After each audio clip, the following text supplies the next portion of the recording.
Welcome to my YouTube channel. हजुरहरू सबैजनालाई थाहा भइसक्यो होला कि मेरो थम्बनेल देखेर मेरो यो फर्स्ट ब्लग हो भनेर।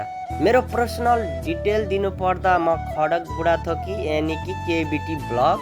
म चाहिँ नेपाल सल्यानदेखि हाल विगत 2 वर्षदेखि कतारमा काम गरिरहेको छु।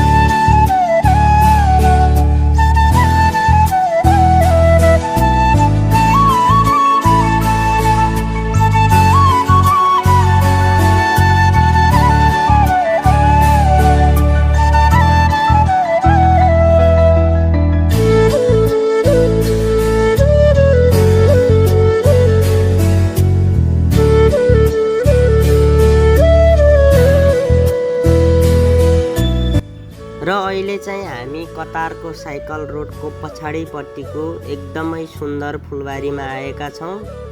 र हजुरहरूले एकदम साथ र माया दिनुभयो भने म कन्टिन्यू भ्लग गर्ने सोचिरहेको छु। हजुरहरूको माया र साथ सपोर्टको एकदमै खाँचो छ, त्यही भएर हजुरहरूले एकदम माया गरिदिनु होला। आशा छ हजुरहरूले एकदमै सपोर्ट गरिदिनु हुनेछ।